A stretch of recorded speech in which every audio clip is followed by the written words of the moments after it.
Hello students, welcome back. This is Kiran ma'am और फिर से यहाँ पर मैं उपस्थित हूँ आप लोगों के सामने एक नए चैप्टर के साथ, एक नए व्याकरण के नियमों के साथ।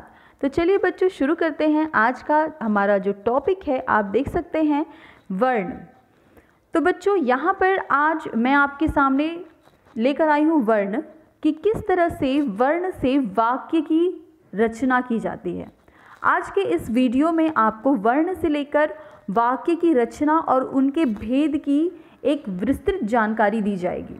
तो आप लास्ट तक इस वीडियो को देखिए और देखिए कि किस तरह से वर्ण से शब्द और शब्द से वाक्य का निर्माण किया जाता है। तो चलिए बच्चों शुरू करते हैं हम। तो जैसे कि आप सभी जानते हैं कि एक वाक्य के निर्माण के लिए शब्द का होना बहुत ज़्यादा आवश्यक है, लेकिन उसी तरीके से शब्द का निर्माण करने के लिए वर्ण का होना अत्यंत आवश्यक है।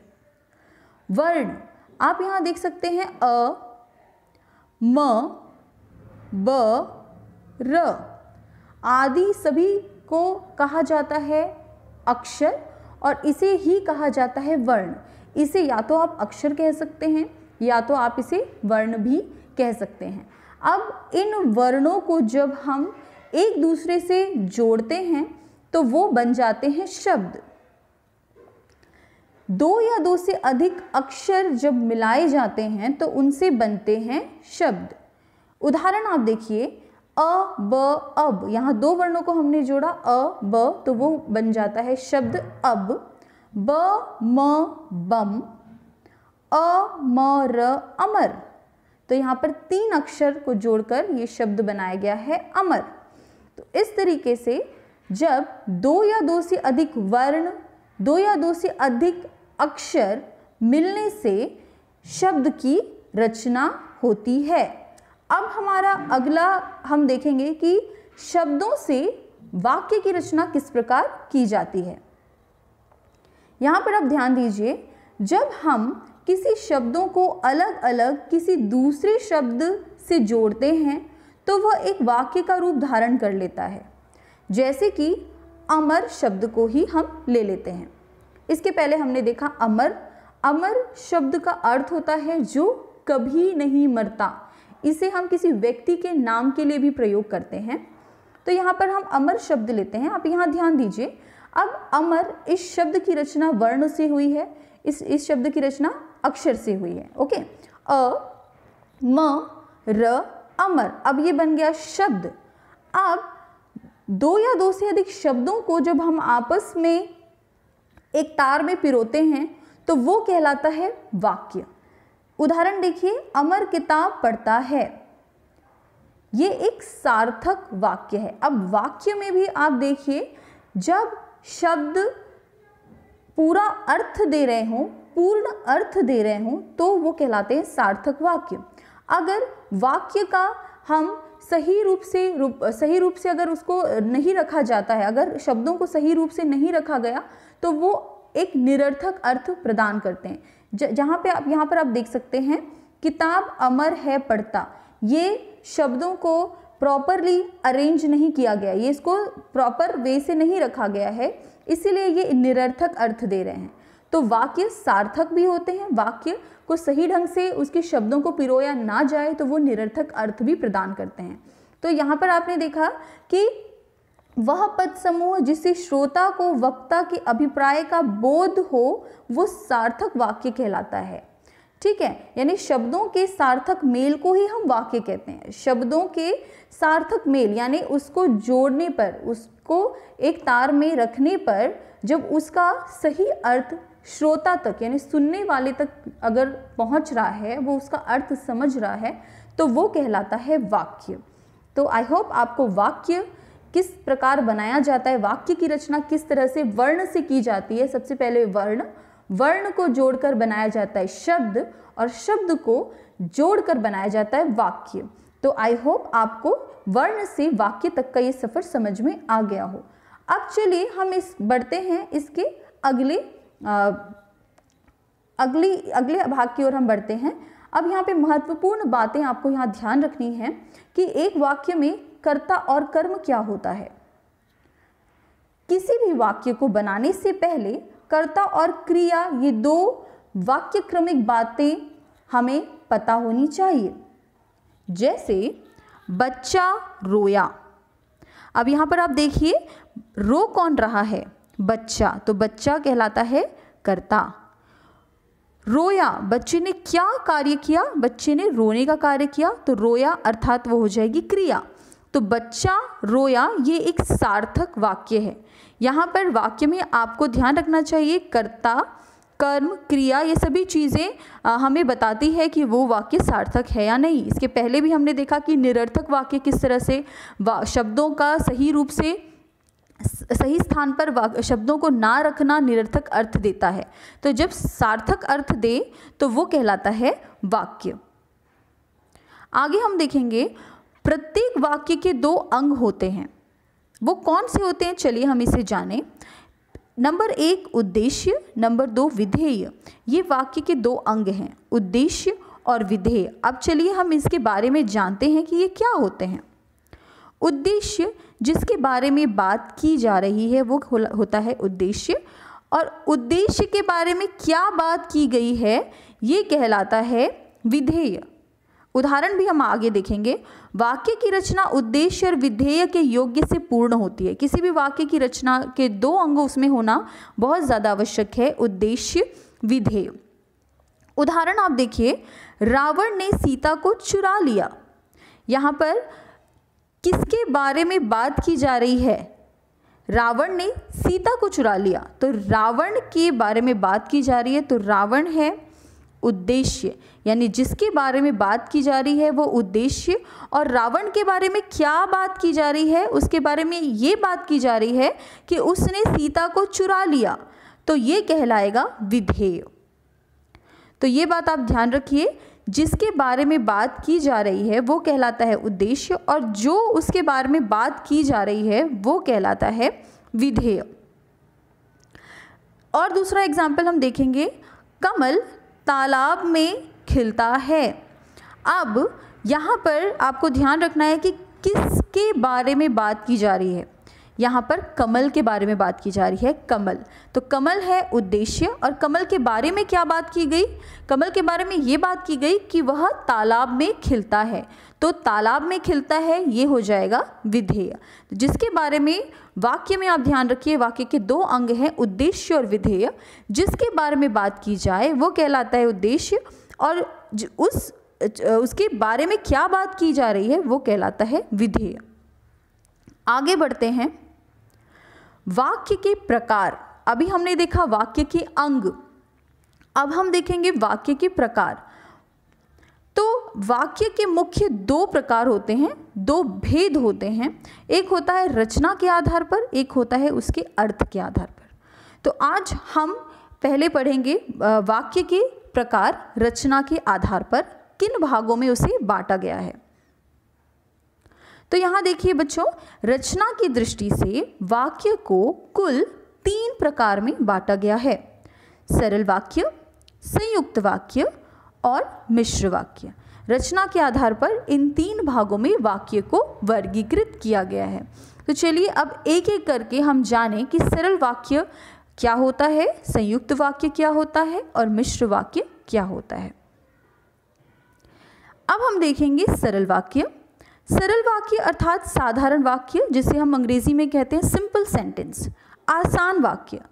तो सरल वाक्य मुख्य क्रिया, एक मुख्य क्रिया होगी, उद्देश्य होगा और विधेय होगा। कोई भी योजक शब्द का प्रयोग यहाँ नहीं किया जाता। तो सबसे पहली चीज़ आपको ये ध्यान में रखनी है कि ऐसे इस प्रकार के वाक्यों में किसी भी तरह का योजक चिन्ह नहीं लगाया जाता। योजक चिन्ह अर्थात जोड़ने वाले शब्द, हमने पहली कक्षाओं में पढ़ा है योजक चिन्ह के बारे में, जो दो वाक्यों को जोड़ते हैं, दो स्वतंत्र वाक्य जो दो पूरी तरह से पूर्ण वाक्य होते हैं, और दोनों के बीच में जो जोड़ शब्द लगाया जाता है वो कहलाता है योजक शब्द। तो इसकी पहली पहचान ये है, आपको ध्यान रखनी है कि इसमें कहीं भी आपको दो वाक्य दिखाई नहीं देंगे और उनके बीच योजक शब्द नहीं लगा होता है। सत्य तथ्यों पर आधारित वाक्य बात कही जाती है और यहाँ पर किसी भी तरह का योजक चिन्ह नहीं लगा जाता। अब देखिए, हम पहला उदाहरण आपके सामने पढ़ते हैं। राम ने तीर मारा, यहाँ पर एक ही वाक्य है, आप देख सकते हैं, और किसी भी प्रकार का यहाँ पर ब्रेक नहीं लग रहा है, किसी प्रकार का योजक चिन्ह यहाँ पर नहीं लग रहा है। दूसरा उदाहरण हम देखते हैं, नौकर ने समय पर काम पूरा कर लिया। यहाँ पर भी आप देखिए एक सिंपल वाक्य, एक साधारण सा स्टेटमेंट बोला गया है, कहीं भी किसी भी तरह का योजक चिन्ह, योजक शब्द प्रयोग नहीं किया गया। योजक शब्द का अर्थ ये होता है दो अलग अलग वाक्यों को आपस में जोड़ने का कार्य करता है योजक शब्द। तो यहाँ पर सिर्फ एक ही वाक्य है हमारे सामने, कोई बीच में जोड़ शब्द नहीं है। जोड़ शब्द जैसे और, तथा, किंतु, परंतु, आगे हम इसके बारे में चर्चा करेंगे। तीसरा उदाहरण आप देखिए, सांझ होते ही पक्षी घोंसले में आ गए। यहाँ पर भी एक सरल वाक्य है, एक साधारण सा वाक्य है, इसकी पहचान करना बहुत आसान होता है बच्चों, क्योंकि ये एक ही वाक्य होता है और कहीं पर भी आपको योजक चिन्ह, योजक शब्द नहीं दिखाई देता। तो ये है सरल वाक्य। आगे बढ़ते हैं हम इसके दूसरे भाग की ओर, जो है संयुक्त वाक्य। अब यहाँ पर संयुक्त का अर्थ ही होता है जुड़ा हुआ। ओके, किसी भी चीज़ को, दो वाक्यों को, ये दो चीज़ों को जोड़ना अर्थात संयुक्त, संयुक्त अर्थात जोड़ना। यौगिक संश्लिष्ट वाक्य, यौगिक यानी जोड़ वाक्य। तो यहाँ पर आप देखिए योजक शब्द कौन कौन से होते हैं, और, एवं, तथा, या, अथवा, इसलिए, फिर भी, तो, नहीं, नहीं तो, किंतु, परंतु, लेकिन, पर, आदि। तो इस तरह से ये योजक शब्द हैं। ये योजक शब्द दो स्वतंत्र वाक्यों के बीच में लगे हुए होते हैं, ये इसकी है पहचान। बहुत आसान पहचान है इसकी। मैंने उसे बुलाया परंतु वह नहीं आया। आप आसानी से इसे आइडेंटिफाई कर सकते हैं, बीच में योजक शब्द लगा हुआ है परंतु। वह सुबह गया और शाम को लौट आया। यहाँ पर देखिए दो स्वतंत्र वाक्य हैं। इसकी पहली पहचान हम आपको बताएंगे कि इसकी दो सरल स्वतंत्र वाक्य हैं। मैंने उसे बुलाया एक वाक्य, वह नहीं आया ये दूसरा वाक्य, और दोनों वाक्यों को जोड़ने का काम कर रहा है योजक शब्द परंतु। ठीक उसी प्रकार से वह सुबह गया ये पहला वाक्य, शाम को लौट आया ये दूसरा वाक्य, और दोनों को जोड़ने का काम कर रहा है और। ओके, तो इस तरह से संयुक्त वाक्य की पहचान की जाती है, बीच में योजक शब्द लगे हुए होते हैं।